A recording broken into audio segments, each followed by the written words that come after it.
All right, welcome to the Krueg Show, and our guest today, as we talk a little baseball, is the man himself, Marty Lurie, who's a good friend, been a friend of mine for years and years and years. And Marty, the good news is the lockout has ended.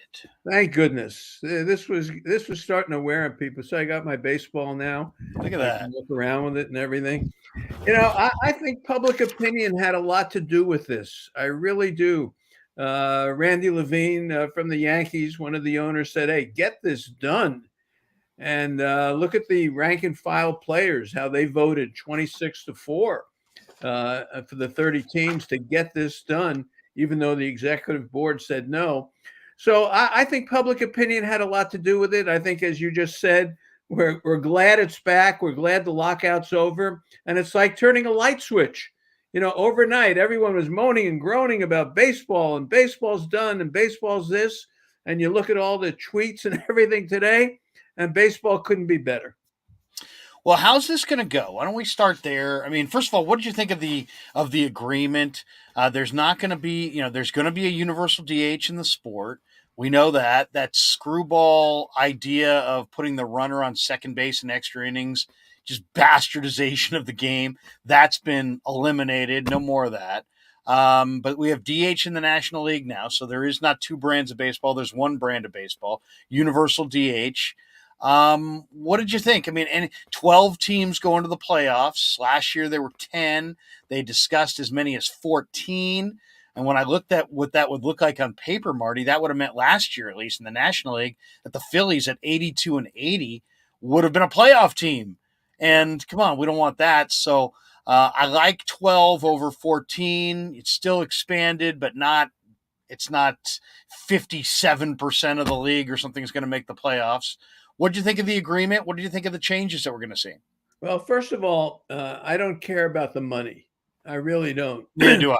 No, the money is immaterial because the owners will never tell you how much money they have.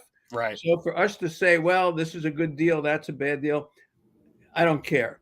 But what you brought up, that's the essence of what this agreement is about, how it affects the play of the game, which has taken a lot of heat here over the last few years. So the DH coming to the National League. And look, I've done shows in the American League, I've done shows in the National League. And truthfully, the way the game is played today, a pitcher doesn't go 7, 8, or 9 innings and doesn't bat 3 times. A pitcher may bat once, and then all the other times there's a pinch hitter coming up. So you might as well have the DH in the National League. I think it's come to that. So I'm all right with it. I think it's just a lot more offense, and I like it. I think we need it in the game, and I like that idea. Now, the 9 inning doubleheader is back, which is thank goodness. A 7 inning doubleheader was really Terrible. A watered down version. So that's back. And then getting rid of the runner on second base in extra innings. Now we're back to regular baseball again. And I think that's important too. And plus, we have a 162 game schedule. If this didn't get settled when it did, we were going to lose another week of games that would not have been made up. And then all of a sudden we're at 148 games or something like that. So from a standpoint of the fan, I think it's good that they got to 162. Now, the thing you bring up is very interesting is the playoff. And they've gone from 10 teams to 12. But really it was 8 teams because you had that one game play-in. So that, almost didn't count. Now, the first round, which I'll explain in a second, is a 3-game series. So the higher seed gets all their games at home. But the really interesting thing is the 2 top division winners in each league get a bye. I like that. That's I like that, but then how long is their off time? Very good. In baseball, off time is not good. Not good. So No. Assume it ends on Sunday and this thing starts on Tuesday, Wednesday, Thursday. Probably you're looking at Friday or Saturday to start. So a team is off from Sunday to the Friday or Saturday of the next week. Not good. It never works out. It's never a good thing to do. But the interesting thing is one would play, they don't reseed, one would play the winner of 4 and 5. So whoever wins that plays one. And then the second seeded team plays the winner of 3 and 6. Now, what if 6 beats 3? Well, then the number 2 team is playing the number 6 team. And the number 1 team is now playing a 4 or 5, so they get hurt. So I think they should reseed it after the first round. But that's not the plan currently. They're not planning. No, Okay. they're not Well, going to do that. by the way, all of our fans are weighing in here in the comments section. A lot of people saying love hearing you again, Marty. A lot of people love hearing us talk baseball again. Alex Tablante, who's listening in San Diego, says, "Are the Giants going to win 90 plus games? You know, they won 107 last year." Alex, I think Marty and I could say for Marty, we don't even know who's going to be on this team. So, and there's a number of holes that still need to be filled. So that may be a next week kind of a question. But Marty, why don't we get right into what's going on? I heard an interview yesterday where Larry Bear said, "Hey man, Farhan's busy, and they're active, and they're going to be kicking tires, and we're basically normally we would have baseball off season starting in, let's say Halloween or November 1st, and it would go pretty much until March 15th, right? In the middle of March. And that was when the lion's share of all the moves got made. Well, now we're in the middle of March right now. So all of the moves that got made in November and December and January and February and early March all have to be condensed now into right now. We're making it go, and I've yet to see any real big news jump in as far as moves. But I would imagine that dam's going to break, and we're going to see an avalanche of activity. I'm excited for it. When do you think it's going to start? Well, I think it's going to start today or tomorrow. I mean, it has to happen. Maybe the big name players are still going to be negotiating contracts, but those middle level players have got to find a home. Because if you wait another 2 weeks, it'll be, well, the rosters are set. Sorry, we'll give you a minor league invite. And players don't want to be put in that position. So I would expect things to pick up now. Now, Larry Bear says expect a flurry of trades. Larry Bear, of course, understands the market, and he wants to get everybody crazy. We're going to go out and trade this. We're going to do that. Larry Bear's living in, 30 years ago. Farhan doesn't do that. Farhan says, yes, we're going to look at the market. We're going to see, but we're looking at the whole market, which means for him, looking at players that are undervalued. And I think he's still in that position. I don't see him going out and making a huge trade. I don't think that's going to happen. But let's face it, they need a hitter. Posey's gone. Crawford and Belt are in their mid-30s. Joey Bart's never done anything really in the big leagues. You've got Ruff, and you've got Lamont Wade, and Yastrzemski, and you've got Duggar. You've got a lot of... And Chris Bryant's a free agent. Bryant is right there. I like this Suzuki. Suzuki from Japan. Who's coming over. That's good. You and I have talked about Castellanos for years. Someone like that. They need... And the one I came to the conclusion, if they use him as a DH, and they don't like to do this, because they like to be versatile and move everybody around. Right. But Kyle Schwarber. Yeah. Kyle Schwarber is made for this ballpark. Remember Adam Dunn? Remember the way he used to hit when this ballpark opened? I mean, he would hit home runs that went into that triangle where Bonds would hit him. I mean, you couldn't get this guy out in this ballpark. And Schwarber's that kind of guy. He's got that kind of power. So if I had to pick one right now, I wouldn't take Castellanos because I think defensively he's a problem and he would drive these guys nuts with their analytics and the metrics on defense. Suzuki may be overpriced for them. Bryant didn't show enough to command $150 million from the Giants. I think Schwarber's not a bad pick. I'm going to go with Schwarber as the one I want. Yeah, I like it. If you look at this park, and, we're still in the infancy of this ballpark, really, when you think about it. I mean, the park opened in 2000. It's been open for 2 decades. But if you really look at where this park is live, right, it's live for dead pull hitters, righties and lefties. You hit shots down the left field line, they're going out. You hit shots down the right field line, and you can elevate the ball, they're going into the cove. So to me, it's a huge right center. Left center, I think, is a prairie. You can sometimes go out to center field. Barry Bonds kind of perfected that when he saw the challenge of right field. But you think about this team and this organization, they haven't really had the dead pull lefty or the dead pull Jack Clark righty. Jack used to hit these shots into the teeth of the wind at Candlestick, dead pull shots to left. Ellis Burks did that a little bit when he was here in 2000.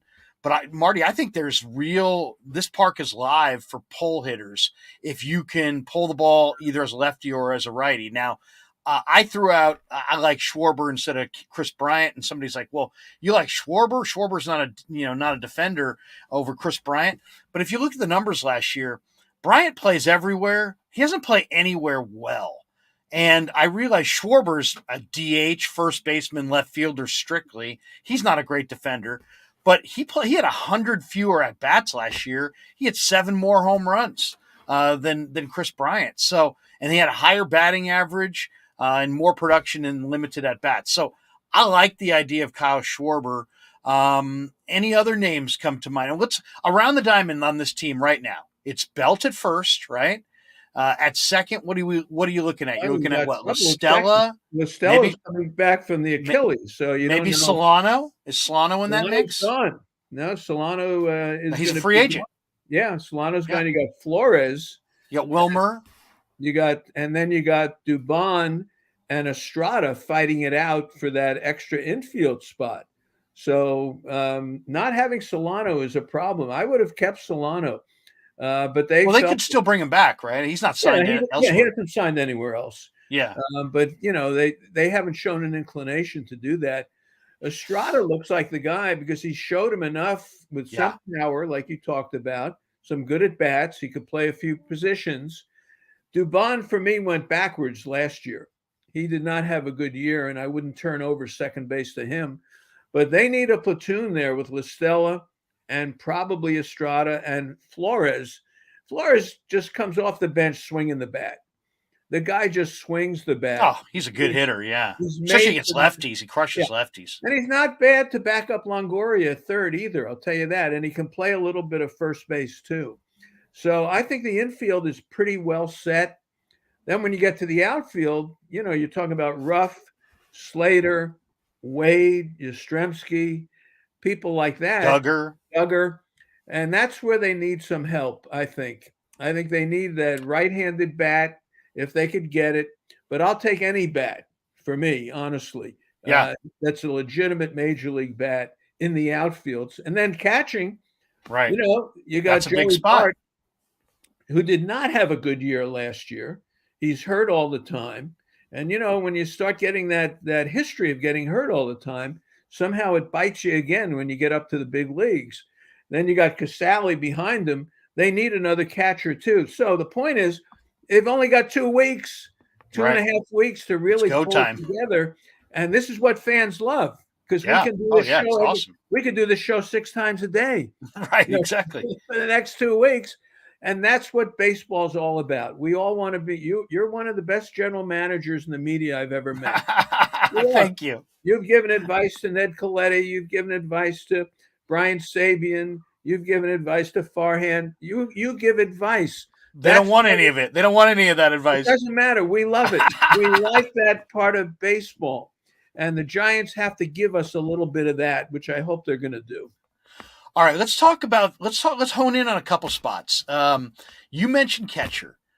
Okay, so you mentioned Joey Bart. Now, I don't have the numbers in front of me, but I'm pretty sure it was like 294 with some decent power numbers at AAA. But the strikeout total's too high, the walk total's too low, and I think there's legitimate. I mean, he's got a hose for an arm, but I think there's legitimate questions about his capability to call and manage a game at the major league level. I think that's very much up in the air. And then you mix in the fact that Farhan did not draft Joey Bart. He was drafted by the last regime. He drafted Patrick Bailey at NC State in the first round. The very first time he had an opportunity to make a first round pick, he took another catcher. So there's been a lot of speculation out there. On paper, it looks like, hey, Buster retired. plug in Joey Bart, right? He had a decent year offensively in AAA. Plug him in. But I don't think they're going to do that, Marty. And if you said to me, make a wager one way or another on who's going to be catching for the Giants, I think it's going to be like Wilson Contreras from the Cubs. I think they're going to trade Joey Bart and maybe something else, maybe to the Cubs for a guy like Contreras, who's a pretty good player, a little bit more in his prime, and plug him in right away. If you're asking me what I think who's going to be behind the plate opening day, I'm going to say Wilson Contreras. What do you think? What's your vibe on their feeling on Bart, and is there a catcher out there that you think? I mean, nobody can replace Buster, right? But is there a guy out there that you'd like to see behind the dish? Well, I like the Contreras idea, but for me, the Cubs are going nuts about Correa, and if they're going to sign Correa to $350 million, Carlos, the shortstop. Yeah, we're talking about Correa, maybe Houston, maybe Detroit. He already turned down a deal from Detroit. If the Cubs get him, I don't see them trading Contreras because, Correa is there to win. Right. He's there to win now. So I don't see now, if he didn't go there, and then maybe the Cubs can tear it down a little bit more and Contreras can go. I would say Bart is going to be the opening day catcher. Okay. I would. I don't think there's enough time right now because of this lockout, and we lost 3.5 months for them to really scour the industry to bring in a catcher to catch that staff. But I think it's going to be Bart. Now, don't forget, Cueto wouldn't even pitch to Bart. That's the kind of Marty. I mean, you and I have been watching baseball for decades. I don't think I've ever seen a catcher get crossed up more than Joey Bart. So either he doesn't have a good communication skills, or he can't remember 2 minutes or 25 seconds after he signaled what pitch is coming. I don't know what his issue is, but Marty, I mean, I've seen him get crossed up, I don't know, 25 times, and I haven't even watched him that much. I mean, he gets crossed up quite frequently, and I'm not sure why. Yeah, he was a second pick in the draft. They didn't pick him, but it's tough to give up on that bat. Oh, I know. Big, strong and that's kid. A legitimate power bat. So I'm going to go with him to catch. Okay. And for Sally to back up, and then they'll have some time to fill in. Yan Gomes would have been nice. Yeah. For them. He signed already, right? Yeah, that he would have been a nice kind of player for them as well. That's what they need, that kind of player behind the plate. But what about the pitching? Okay. The bullpen is solid. Oh, they've got contingency plans, forever in the pen. They got I would say they got about 15 different guys that all could be in a 6 or 7 or 8 man pen. You know what I mean? They've got that much depth there when you think of the, Doval, Kervin Castro, and you just name it. I mean, they got a ton of guys. Dominic Leone was terrific. Alvarez. Jarlin is phenomenal. Alvarez is phenomenal. Littell, Rogers, McGee, and Doval. So that's 3. That's 7 right there. And then you got all the backup. You got the Brebbias of the world and, people like that, Sammy Long, hanging around. But Alex Cobb, nobody talks about Alex Cobb because we didn't have any baseball for 3 months. Right. Alex Cobb, when he was right last year, was very, very good for the Angels. And he's a perfect reclamation project for the Giants. So you get Wood, DeSclafani, Alex Cobb, and then Logan Webb. Larry, you got 4. Logan Webb was 11-0 going down the last couple of months of the season. The guy was unhittable. Yeah. And he should have beaten the Dodgers in the last game. I still hate the pitch that Duvall threw. I hate the pitch to Bellinger for the rest of my life. I'll say he shouldn't have thrown that pitch. But the bullpen is there. They need a 5th starter. So do you go after Zach Greinke? Do you bring him in? Corey Kluber? Is he still out there somewhere? What do you do in the 5th spot? Tyler Beatty, this is it for him. He's got no What about somebody better than that? How about Clayton Kershaw? How about Carlos Rodon? Rodon is getting a lot of action, and I mean Rodon would be a buy. Maybe a good guy you could buy a little bit lower because of the injuries, and they love NC State. He pitched at NC State, and he's still very much in his prime. He pitched a no-hitter last year. I mean he's got terrific stuff. Yeah, he got hurt. He's a little bit of a gamble because he did miss some significant time last year, but I love it. Look, if you could put him in the 5th spot, but they don't care about the fifth spot because They they can skip it start you. sometimes. They can start Yeah, you for 2 innings right. and then bring in me for an inning and then have 6 innings of the guys we talked about and still win a game. That's the way they won 107 games. So Sean Jelly, is he going to get a chance? Without a real spring training, how does he break with the club? You can't.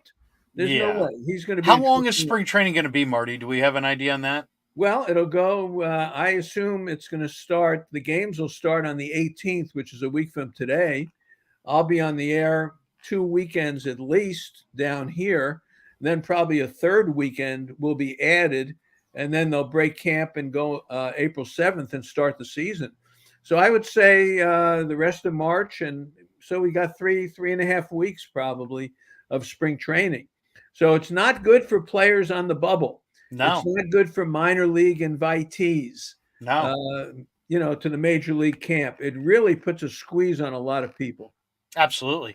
And then, so you've got guys that are on your 40 man. You got guys that are in your minor league system. You got guys that you're going to potentially sign. Roster Farhan loves to talk about roster flexibility. So I think he'd rather have guys on minor league deals that he could promote and send up and down and move his roster around than really plug in guys on guaranteed major league deals where they're Yeah. taking up a roster spot. And I'll tell you the other thing. Yeah. They're still a year ahead of schedule. Mm-hmm. Luciano's coming, Ramos is coming, Toribio, who you love, is Yeah, going to be Luis, here. third Matos baseman. is going to be here. Oh, I love Matos. Morris is going to be here. Yeah. Those guys are knocking on the door. So you don't want to lock in too many big contracts because what Farhan said when he got here, he says, look, I'm going to rebuild the farm system. It's just he kind of got lucky that he ran into a couple of years of guys who understand how to play today's game. And they were very coachable. And all of a sudden, the team that was supposed to win 70 games last year won 107. So you got to. I won't call it. I mean, I hear what you're saying. I won't call it luck as much as I think they made an impact on their veterans. I mean, let's face it. Crawford, Belt, Longoria, Posey, these guys all took a positive step forward last year with this new coaching staff. So then they made nice moves on the margins. I would expect that to continue. And all the while, they're building up the base of their farm system. So, he's got a real good idea on, the 4A player, or let's say the AAA player that needs to graduate to the majors and has never gotten that opportunity. And they seem like they take some really intelligent shots with some of those guys, and, it's paid off. So they typically stay away from the monster signing. What did you think of the report in the offseason before the lockout that the Giants were basically out on the 9-figure deals, that anybody who's going to command a 9-figure salary in a multi-year deal, they prefer not to go down that road. They're going to sit it out and go in other directions.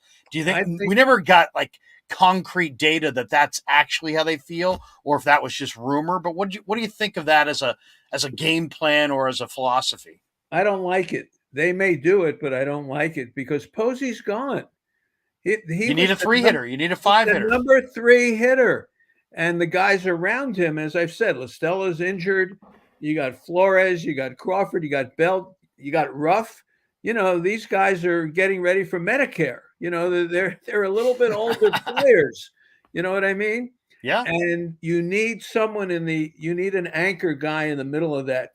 And we've gone through the names. I think Schwarber's the best one.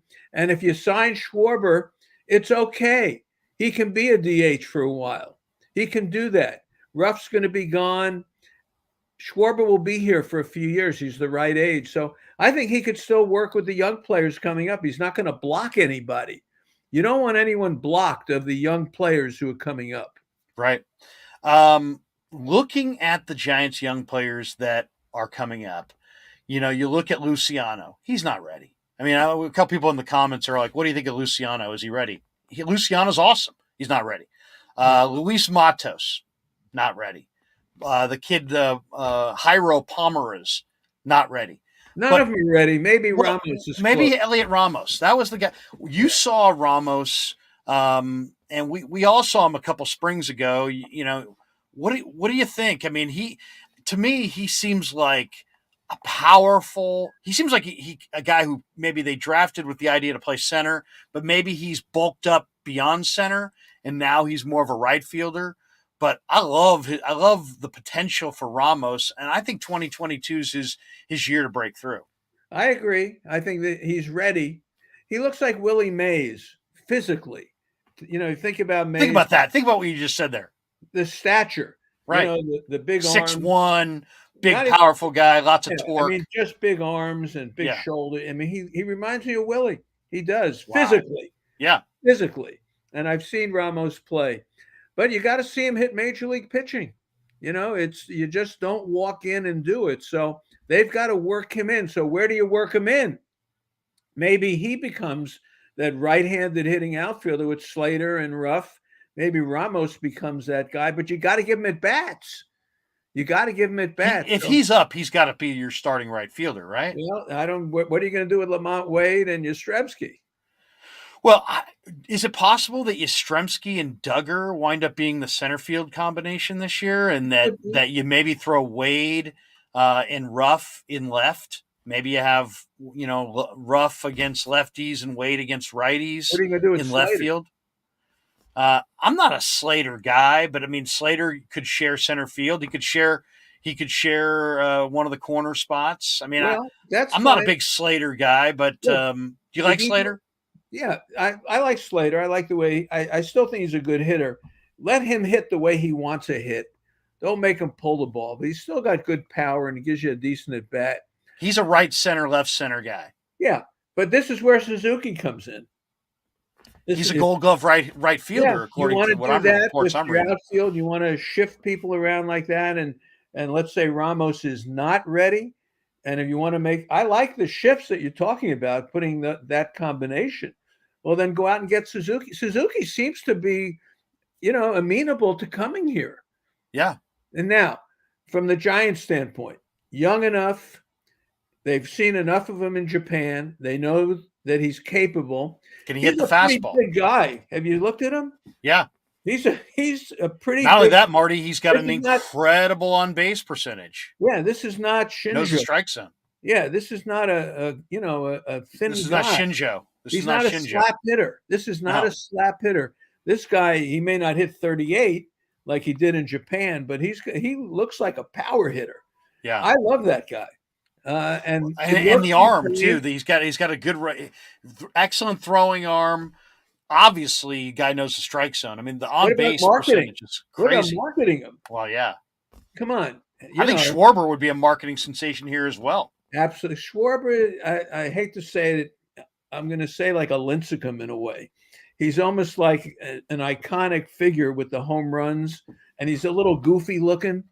You know what I mean? He doesn't have the physique of the perfect ball. Although he lost weight, he lost weight, but he doesn't have that perfect baseball physique. But boy, he's got the power. I like Schwarber. Yeah, Schwarber to me makes sense. All right, nothing was done as far as the shifts, right? There's nothing has been changed with the shifts. So you can play any combination of crazy shifts you want. It seems dramatically unfair to me when you're thinking about it's really more of a way to defend against the strong left-handed hitter. Yeah. There doesn't seem like there's a way to defend against the strong right-handed pull hitter. Nobody shifts to the left side of the diamond. Everybody shifts to the right side of the diamond. I think the shift is bad for baseball, and I hate artificial rules. I don't want to tell people how to defend, how to place their defenders. You should be able to decide that on your own. But what it's resulted in is a whole lot less action. Now you see a guy hit a rocket to right field. It lands in the middle of the outfield, and the second baseman short hops it and throws him out at first. I don't think that's good for the game. Where are you on the shifts? Should the shifts be allowed to stay? Should baseball try to minimize the shifts, legislate it somehow, some way? Or are you for, the laissez-faire approach to handling the shift and hands off and let the managers do what they want and make the hitters adjust? I hear people say that all the time. Just make the hitters adjust. That almost is like a yesteryear thought, because the old 2-strike approach and using the whole field and slapping it the other way, those are like bygone era thoughts. Now Yeah. it's like a 1 for 5 with 4 strikeouts and a 2-run home run is a good day at the office. There's no shame in striking out, but it's created a game, Marty, where we see walks, we see strikeouts, we see an occasional home run, and there's nobody on base and there's very little action. See, And also the 12, 13, 14, and 15-year-old kid is a lot of times not even engaged in the game. So I think these things are related to one another. How do you see it? well, you just described Jock Peterson. I like him. Yeah, That's he's another another guy who might be it's coming in. another guy who could fit here Yeah, he very could. nicely. But that's 2-run homer and 4 strikeouts, Right, and that's and what he the fans does. love him.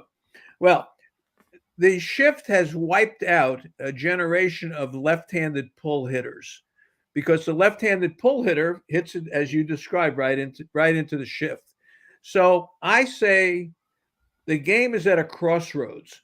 It is fighting for entertainment. It's fighting for popularity.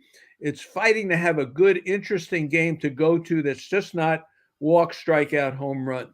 I would rather see the action of a guy going first to third, getting a double off the wall, getting a single when it means something in the eighth inning when you hit it between first and second. So I say, because baseball needs the help, get rid of the shift. I would Okay. do it. You also hit it right on the head. Baseball does not want, the fans don't want a generation of slap hitters. As good as Pete Rose was, he's a slap hitter. Hit a home run occasionally and that kind of thing. Well, you can't take Brandon Belt or a good left-handed hitter, Yastrzemski, who pulls the ball, and turn him into a slap hitter. Now, Crawford can go the other way, and that was part of his resurgence to do that. But you can't take these big left-handed hitters and make them slap hitters. The game is not played like that anymore, and it's not good for the hitter. And also, here's the ball, right? There it is. Try to hit 98 of this. Look at this. Try hitting 98 with movement, and try as a hitter, try hitting it the other way. Marty, I went to a batting cage with my high school kid the other day. Forget 98. I tried to hit 78. I thought I Well, was going to rip out my, I was going to tear my obliques, and those, give myself back surgery. I mean, I could barely get around on 78. The fact that these guys can throw 98 and then bust off a 86-mile-an-hour changeup, well, it that's just tells you how incredibly awesome these players really well, are. the game has changed. See, they Yeah. throw that hard now. To be a slap hitter, you got to be a pretty good hitter. So you're going to take a big pull hitter and turn him into that. Now, 20 years ago, when Maddox threw 88, or Jamie Moyer never threw over 84, yes, you could do that. You could teach that. But today, you can't do it because they throw too hard. I don't think you could do it occasionally. So I'm for it. I'm for eliminating the shift. I'm for getting the action back in the game. The 3-batter rule for the relief pitcher, I can deal with. I can deal with it. It's okay. Anything to cut down, as I said on the show many times, and this, we've both done post-game shows.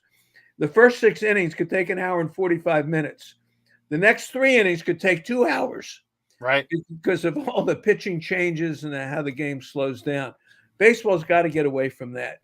And by getting less strikeouts, more balls in play, you're going to have more action, more double plays, more things happening, and that's good for the game.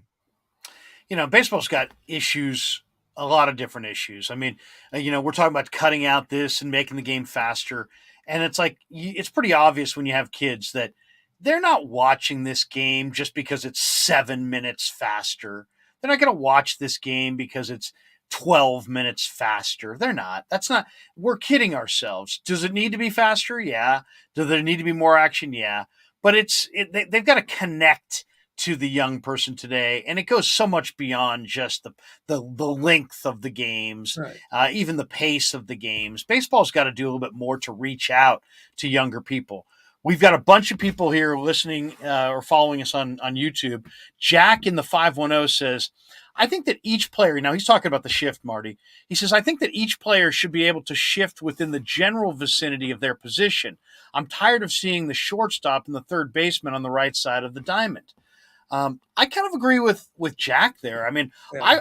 you want to position yourself, do it, but to take your third baseman and put him in the middle of right field, take your shortstop Right. and put him, next to the second baseman.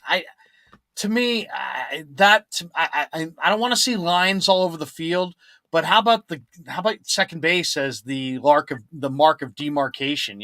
If Yeah. you cannot Yeah. cross second base. Yeah, because think of how many games we watch, and the hitter hits a bullet up the middle. I mean, it's a Right, tense moment of rocket. the game, right past the pitcher. It's a bullet, and standing right there is the shortstop. Right. On that side of second base, and it takes away a sure hit. So I agree. I think two on each side, and play that kind of defense would be fine. I You know, really do. we're not even seeing a lot of the plays that we used to see where the shortstop went deep into the hole and then he could show off his arm, or even the play that Derek Jeter made famous where he's, fielding a ball on the run, going to his right, deep into the hole, and then the jump throw. We don't even see that anymore for the most part. I mean, a lot of these plays we're not even seeing we're not seeing the athleticism. And as a Giants fan, I think one of the key one of the key reasons that they won 107 last year is that every time somebody nutted a baseball, it's right at Lamont Wade. It's right at Darren Ruff.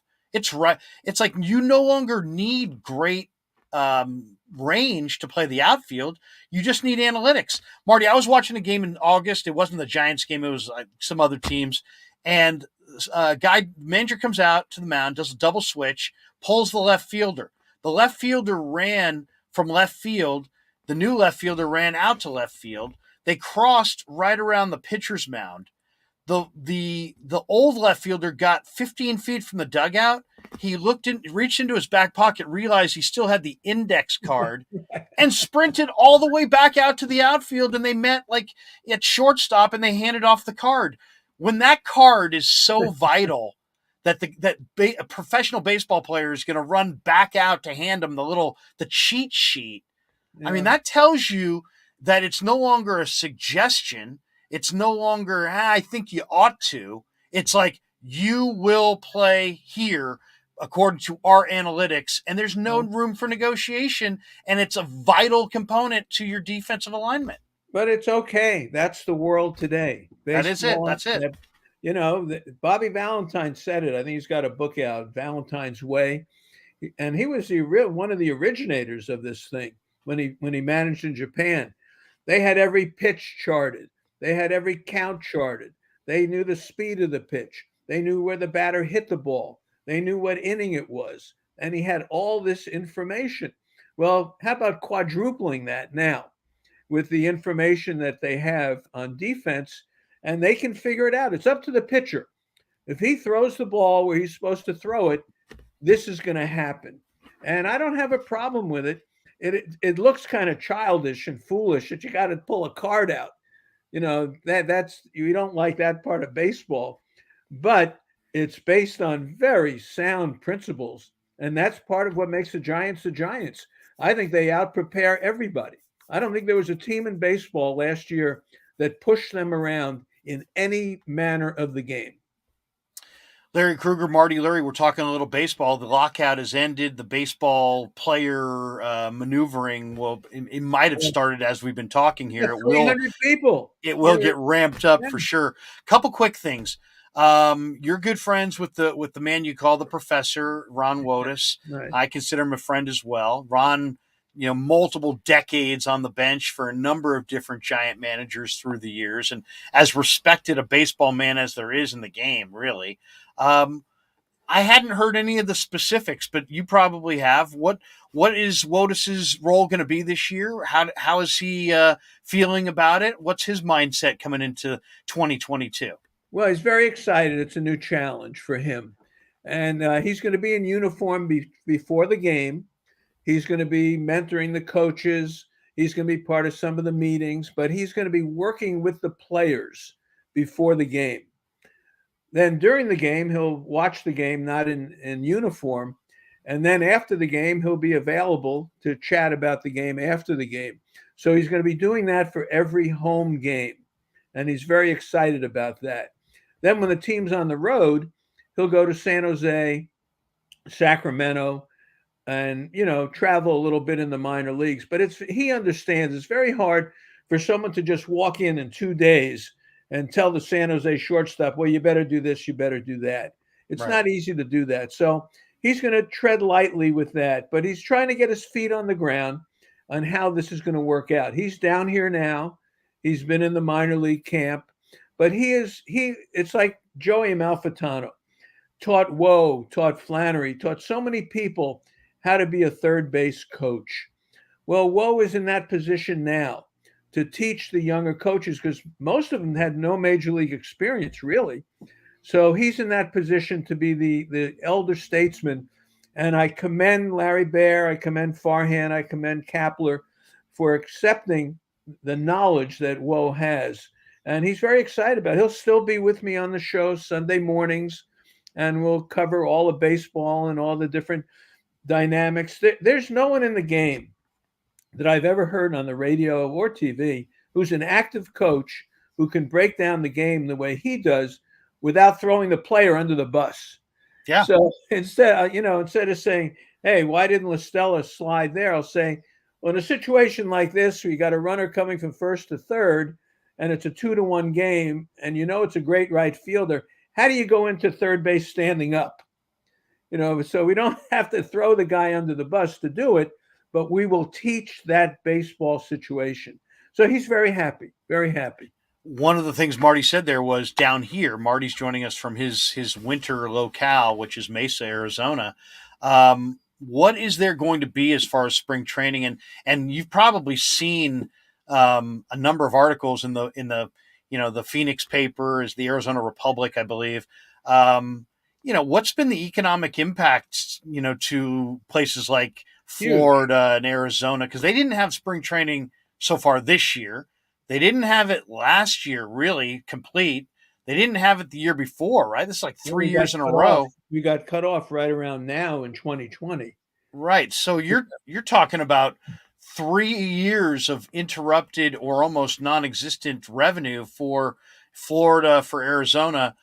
What's the talk around the desert as far as what's the impact on the community down there of not having this year? And also, are we going to get this? We're going to get some form of 3 weeks of spring training games, or we are going to get that?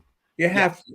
Yeah, I mean, you can't I think just the games. go. No, you have to, because they've got to get ready to play ball. These guys are going to report over the weekend, and you're going to say, well, next Friday, you're in the game. Wow. They need a week of tracking pitches and getting Sure. their down. It's different being shaking in a off game the rust and then being in a workout camp. It's just different. But spring training is really for the pitchers. Now, if this was 20 years ago, you couldn't have spring training in 3 weeks, because those guys had to pitch 8 or 9 innings. These guys pitch 4 innings or 5 innings, so you can ramp it up enough in 3 weeks to get them ready to pitch 4 innings. I think you can do that. But we'll have games here. It's been a very big impact on the communities here. I'll just tell you, yesterday I was in a taxi, a cab driver, and you always chat him up about things in baseball. I said, how's business? He says, not having spring training, it's not good, and it's really tough with the gas prices and the way airlines charge now, and everything else is inflated. It's tough to get people down here. People are going to show up, but it has a major impact just in normal times. But with this thing going 3 weeks late, we should have 2-3 weekends of baseball in already. A lot of people have not come down, and a lot of people will not come down. My take is, after March 26th or so, they'll have games, but they don't care. They'll, instead of having 8,000 or 9,000, they may have 2,000 at a game.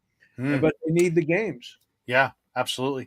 The biggest happening of the Giants off season was Buster calling it quits. Yeah. Let's talk about Buster for a minute. Obviously an incredible player, future Hall of Famer. One, How surprised were you by that announcement? And ultimately, where do the Giants miss him most, in your opinion? I think catching the pitching staff, really, I think he developed into a first class catcher. I really do. I think he handled the pitching staff, all the changes and all the bullpen guys and all the back and forth. One of the rules, you can only option a player 5 times now. Now the Right, I saw Giants, that. Giants had two that were seven. Vossler and Estrada had seven, but most had 4 or 5. But think about the catcher. One day he's catching Brebbia, and the next day he's catching Littell. Then Brebbia is gone, and now Alvarez is here, or Garcia is here, or Sammy Long is here. As a catcher, you had to adjust to all that. They won 107 games. Their earned run average was 2.99. I mean, that was the bullpen was fab. Bullpen didn't give up, led the league in the least home runs given up. A lot of that is him. A lot of that is him. They scored a ton of runs. They hit 1,000,000 home runs. He doesn't hit 1,000,000 home runs, and he had a good hitting season, but he was the 3 hitter. And I don't care what you say in baseball today, you could say the best hitter should be hitting second, Acuna, guys like that. On this team, Posey was tremendous in the middle of that lineup. When he came up, he could go the other way. He could hit the ball where he wanted to. He hit with power last year. So they miss him in both spots, Larry. But I'd say, if you ask me which one, I'd say more in the catching spot. Yeah, I mean, think about 2 years ago. They had Heineman and who was the other catcher they had who really struggled? They had Trump for a while. I guess they had Trump last year as well. But then they went from that combo to Casali and Posey, and the jump was astronomical. Casali was terrific. Casali, I mean, look at the Giants' record last year. I don't even think he's signed yet, is he? I'm not sure he's signed. I think Casali is signed. I think he is signed. Yeah, I think Casali is there. The guy who's not, can someone the guy who's not, yeah, well, if the audience knows, is Kurt Casali signed? Right. People weighing in here on the margin. How about Brandon Belt? Because he's not signed. What do you think? Qualifying offer. He took the qualifying offer, so he's for sure coming back. Yeah, and he's coming back at what, 18? Is that what the qualifying offer? Yeah, 18 and a half. Do you think they will, put that aside and negotiate a 2 or 3 year deal for him, or do you think he'll play this year at 18 and this might be his last year? Yeah, that's it. He's a guy who gets hurt all the time. Mm-hmm. He was terrific, and he became like the captain with the sailor hat on and all that stuff. Oh God, it was incredible. Yeah, he really was a very big part of them down the stretch, really. And when he wasn't in the lineup, they were hurting.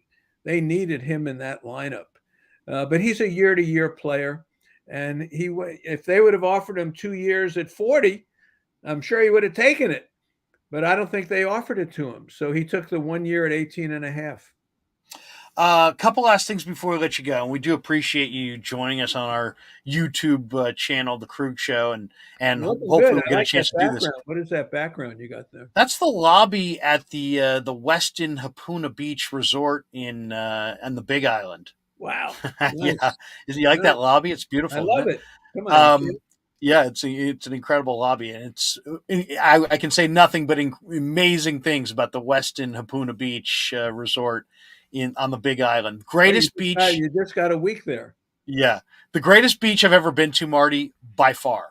I mean, incredible. I mean, just white sand, warm water. I mean, just you could live in the ocean. Absolutely. Though it almost took my kid. My kid, went out a little too deep trying to keep up with his big brother, and he had to be rescued by a local guy. Otherwise, he could have been drifted off to sea. Well, I grew up in Miami Beach. Yeah. So for me, I love the beach, and I spent time in the hotel. So I like the lobby. I like the look. By the way, Jack B has weighed in. He said, guys, Casali is under contract for this year. He will be an unrestricted free agent at the tail end of this year. So, Jack B. Thank you, Jack. Thank you for that. Thank you for that. Perfect. It makes me feel a lot better. Yeah. What do you now? You're going to be on the leader doing your pregame, right? But not postgame.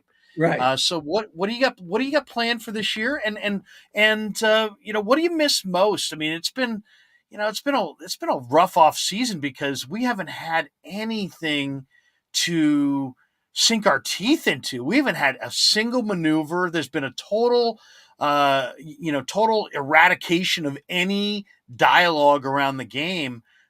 That's not a good thing. I gotta think that advanced ticket sales for the Giants and every other team in baseball are probably nowhere compared to where they usually are Well, they at lost. this time. They But what do lost. you miss? What do you miss about baseball season? What are you most excited for? Well, they lost the best marketing months they have. Right, Thanksgiving, Christmas, January. After Fan January, Fest. you can hear the bat hit the ball and all the stuff that I say. You know that. Yeah, So we don't have that to chew on. So we can't be general managers and say, well, Pacoda says the Giants are going to win 79 games. right. But let me tell you, that lineup they've got, you can't even do that. So we've lost that gift of gab of baseball. So I miss that. I miss the things that we chew on during the winter. But on the other hand, now, who cares? We live It's for here. today. 300 free agents are out there. Correa. We've got Freddie Freeman. What if he ends up as a Dodger? Oh, I You know, know. what, What do you think what of could that? happen? What could happen That could there? happen. He could wind up in L.A. Right. So we have 3 weeks of craziness to deal with. And then we get the day-to-day story. Then the day-to-day story starts. What about the Padres? We had someone from San Diego. I mean, you got Yu Darvish, Blake Snell, Musgrove. Then Paddock is hurt. Lamette's in the bullpen. Clevenger, Tatis. You got Machado. They're talking about Hosmer, Nick Castellanos there. they're trying to get rid of Hosmer. If you'll take Hosmer, they'll sign somebody. They're dying to get rid of Hosmer. So the Padres are fun. So my point being, it's time now to look at the Dodgers. What do they have? They've got Bueller and Urias. Kershaw's going to be gone. Bauer's gone. May is gone. Gonsolin, is this where we are at the Dodgers? Bellinger was miserable last year. I'm not convinced he's back. Justin Turner's got the elbow. Trey Turner stunk it up in the playoffs. He was awful. Lux never made it. And here come the Giants with their 14 coaches, their great preparation, their great bullpen, and they hit the ball out of the park. They're a year older, so we got that to chew on. What does the division look like? Can they beat Arizona 17 times again? Can Right, they beat Colorado 16 times? Where's Trevor Story going? right. So There's we've another got guy. all that cooking now. So I'm looking forward to it. Kerry, Bill Lasky, we've got Mark Simon. Adam jumped in a couple of times with us. I'd like to bring Carmen Q back to have her on with me. We've got Walter, who is part of the KMBR staff, does That's a right. podcast. Walter, my man with flavor. He's the best. He's He's the going to be best. on with us. Sandra Nolan, who works at Junior Giants, and she does a lot of interviews. She's going to be on with us. So Paul White, Mark Gonzalez, my list of people. Your crew. So, Bruce Jenkins will be in the oh, house from time to Bruce time, right? Jenkins, Saturday and thank you, Thanks. Bruce, Saturday and Sunday. Whoa on Sunday. So it's. I love the pregame. It's fun. I miss the postgame, but my open of the pregame is what I would have said on the postgame. So I still get to analyze what happened in the game before. Couple of people weighing in here. Pud says, "Great to see Larry and Marty out here. Spring has sprung." It's true. Come Spring on, I sprung. got the It's a good ball. line. I Hey, got we also get what's that? You got the ball. the That's right. ball. Come on. You got the two I seam grip. do want to tell you that it is signed by Rob Manfred. Oh man, the Uh, hunk of metal, the guy who presides I'm now over going to the World Series trophies, a now hunk that of I metal. realize that, fans, say goodbye to the ball. It's done. Yeah. Bye bye, Manfred. That's All right, we done. got another one here. Todd McLean says Bleacher Report is reporting today that the Giants are in on Carlos Rodon, and it could happen quickly. Could be. Okay, so we kind of already hit on Rodon. Yeah. He's a lefty. There was some talk about the fact that maybe his stuff kind of went down after the kind of the policing of the sticky stuff, That's a and good that point. maybe he was a guy who was putting something on the ball. I know the Giants love the NC State connection. That seems like they've got 4 or 5 different guys from NC State in their system right now. Rodon, what I like about Rodon is he's young. He's relatively young compared to these other free agents, and you might be able to get a 20-game winner. I mean, I think you put Rodon on a team that scores runs and plays some good defense and a good organization, and he can stay relatively healthy. Marty, you might get that. That could be your Gaussman for the year. I mean, he could not just be on the staff; he could be the leader of the staff. Well, he could be. He's got experience. He's got the stuff. And don't forget, he was on the White Sox, and they have no trouble scoring runs. He had trouble staying on the mound, was the problem with him. But the other thing is, and I like the fact that I call him the caller. What do you call him? The listener Right. would send in a message. He's a lefty. Yeah. There's no lefties. Come on, Webb. These go fine. Well, Wood is a lefty. I'm sorry. Wood is a lefty. And Cobb's a righty. So it gives him a power lefty to put at the top of that rotation. And it takes the pressure off Webb, truthfully. He's still a young guy. And he doesn't need to have that pressure every time he goes out there. It's nice to have a leader. And Rodon could be the leader, but he's got to stay healthy. It's a done deal, Marty. Why don't we announce it right now for the audience on the Krueg show? Jeff Passan is tweeted out 2 minutes ago. Left-handed starter Carlos Rodon and the San Francisco Giants are in agreement on a 2-year, $44 million contract that includes an opt-out after the first season. Okay. Sources familiar with the deal tell ESPN. So I just hit retweet on that to my 30,000 followers. And you see how I just boasted my 30,000 followers there. But Carlos Rodon, a Giant, that's official. So I like it. I like it. That clears up that spot. Tyler Beatty, it's been a pleasure. Sean Jelly, we'll see you in March Madness. But basically, that clears up a spot. He's just got to stay healthy. And that's market rate. That's market rate. 22 a year? Yeah. And it's a lot of ching, man. That's a lot of cash. It's only 2 years. They're $120 million under the cap, whatever it is. They've got money to spend. So good for them. Yeah. No, that's a good move. That is a good move. Well, what I like is you're getting a guy in his prime. People are talking about Kershaw. Kershaw's a name. Yeah, Kershaw's a name. He's going to help Larry Bear sell tickets. He's going to help Mario Alioto drive attention. But is he going to help the team win? I'd rather have Rodon than Kershaw. No, how do you feel? Kershaw may never pitch again. Right. Rodon is a guy through a no-hitter. And if the Giants have a way of preparing these guys, whether it's Alex Wood, it's Sclafani, they won't run them into the ground. They've got the tremendous bullpen behind them. Carlos, just get us to the 5th inning, and we'll take care of business after that. The old Charlie Dressen thing. Guys, just hold them to the 7th inning, and I'll think of something. That's the old Dodger manager. Yeah, the Brooklyn Dodgers. Charlie Dressen used to say that. Just hold them to the 7th inning, and I'll think of something. Well, Rodon, just hold them through 5, and believe me, they'll think of something. I remember the old video of the shot heard around the world, and the great Ralph Branca said, everything Charlie Dressen knows about pitching could be put on a tip of my finger. He's just ripping the hell out of Charlie Dressen, who I guess fell in love with a couple of pitchers down the stretch in 51. And according to Branca, Branca was one of the pitchers he fell in love with, but he may have overused his staff down the stretch in the 51 campaign, Marty, and Branca didn't like it. Yeah, different world. Newcomb pitched like 5 games in 9 days, something like that. Yeah. And had the lead in the 9th inning, and then they pulled him out. Of course, a great story. And Carl Erskine, who I spoke to this winter, he's going to be on the show this season with me.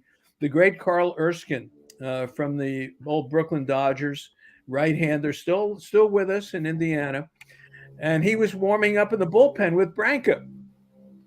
And it was going to be the Erskine. And Erskine had the big curveball. Supposedly he threw one in the dirt. Right. They called down to the bullpen. They said, Erskine just bounced one. He said, give me Branca. Wild pitch. Because I don't think Campy was catching, if I'm not mistaken. So they were afraid of a wild pitch there. And that with the big background at the Polo Grounds, that the runners could be moving up. Yeah, yeah. So Erskine said they called up. They said, "Don't bring him in. Send Branca in." And the rest is, well, we won't have games like that anymore. The Seriously. tiebreaker is going to be the NFL tiebreaker. So if two teams tie to get in the playoffs, there's no one game playoff. All it will be would be, strength of schedule and conference and blah, blah, blah, all that stuff. I don't know So if I like that. I got to think about that.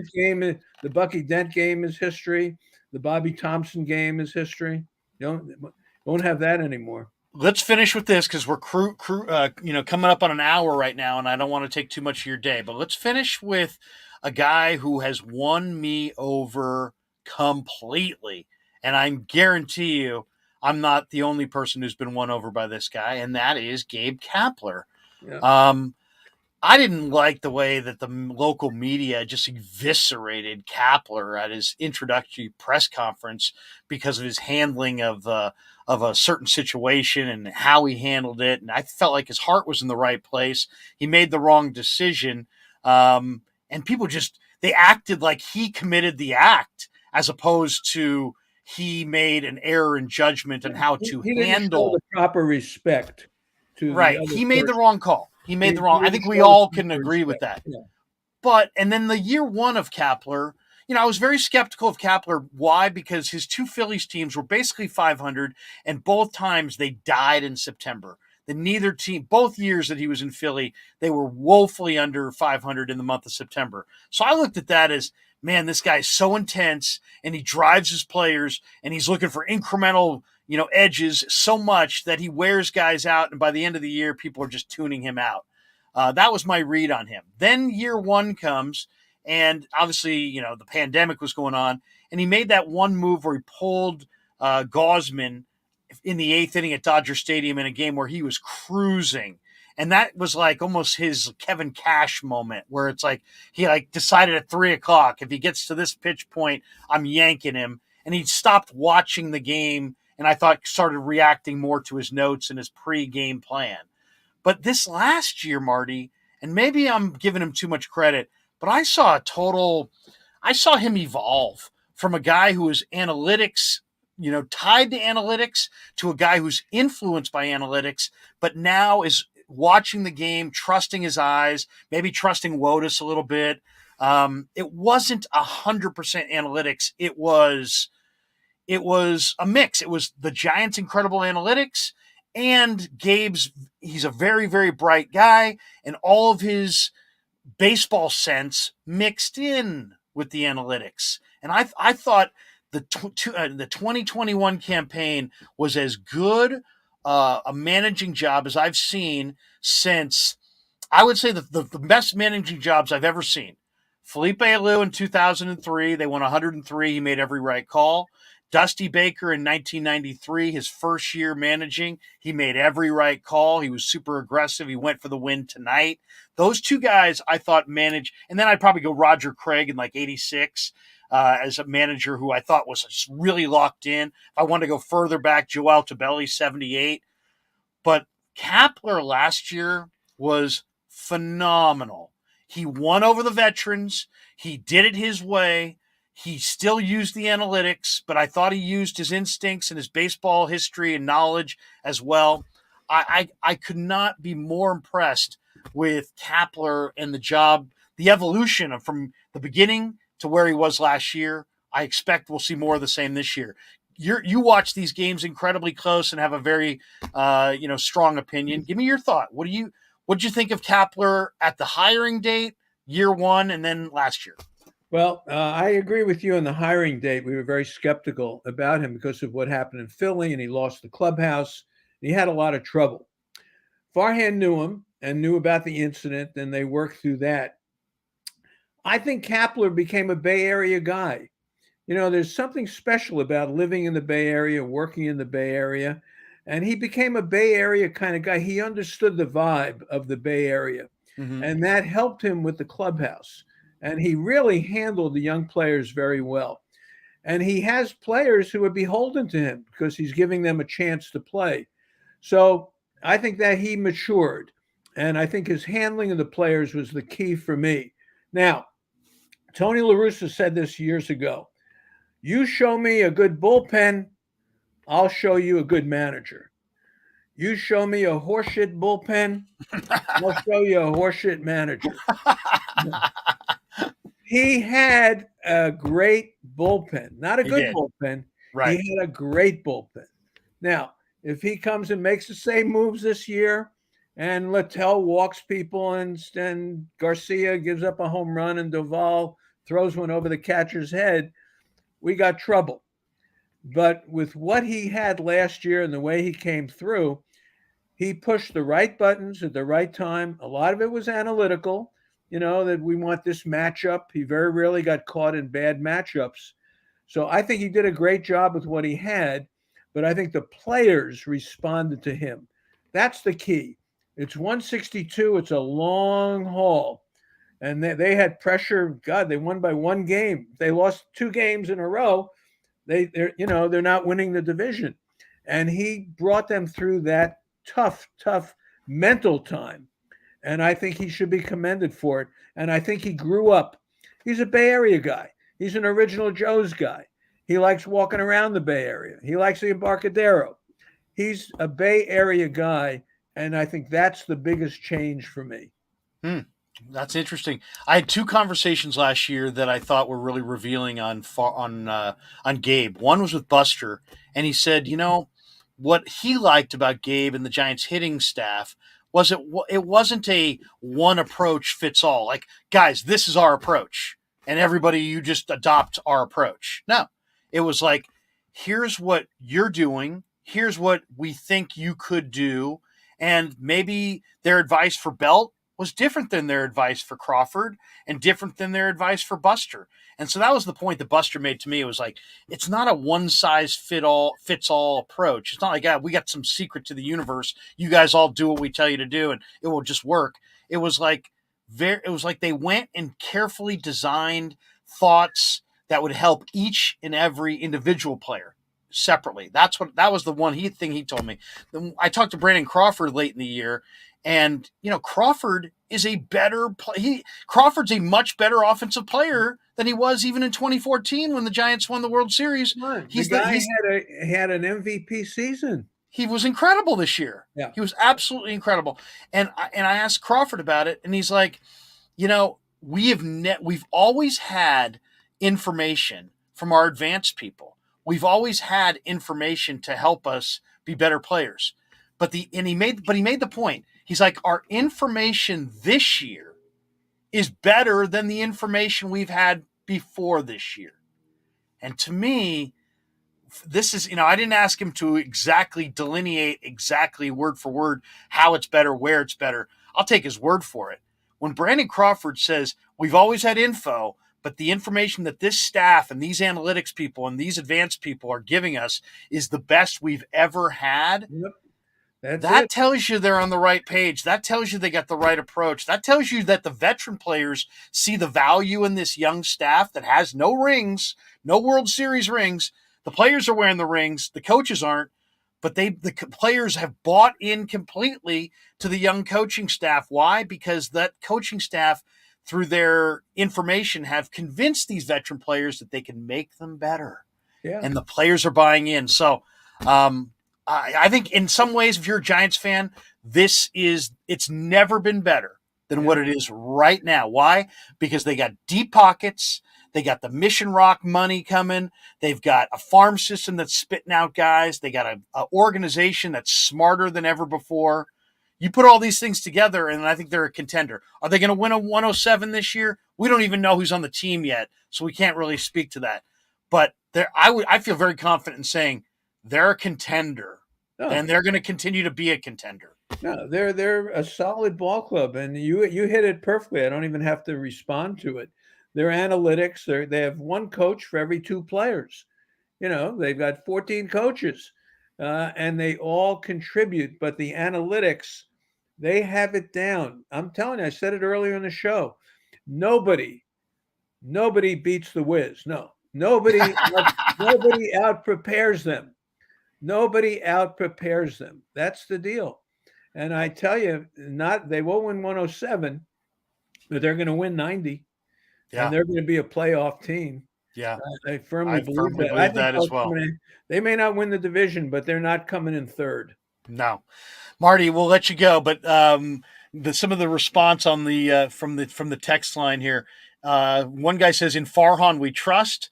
Todd McLean says, "Love this format, guys."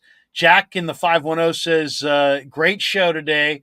And then maybe my favorite comment here from Pud. He says, "Gabe is a dude." That's in a Gabe's way, a that's dude. the deal. Yeah, we'll finish on that. We'll go out on the high note. Gabe's a dude. Marty, our first YouTube show together, we broke news. Carlos Rodon comes to the Giants. We're gonna have to tweet that out and let everybody see the highlights of that. But I'm you're a great friend, and best of luck to you with your endeavors this year. And hopefully we'll get a chance throughout the baseball season to get you back on and chop it up and talk more ball. Maybe in the days ahead we'll do it again. And to everybody who's listening to the broadcast, check out the Krueg Show on YouTube, and we're going to be here doing this stuff regularly. Giant Niner fan says, "Great show, Larry. Love Marty Lurie." Who doesn't love Marty Lurie? So everybody loves you, Marty. So and make sure you subscribe to the YouTube channel. You can catch my upcoming shows. I'm going to do a lot of stuff on the Niners, the NFL draft, Warrior playoffs, Giants baseball. All the things that I talked about before, I'm still talking about. So I'll just do it here on YouTube. Marty, thank you for your time, my friend. And Alex says, "Great job, Larry and Marty." Alex, thanks for being part of this. Thanks to everybody who's been part of this. Marty, have a great Friday. Go Giants, and we'll talk soon. Carlos Rodon, opening day pitcher. All right. Carlos Rodon. You heard it here first.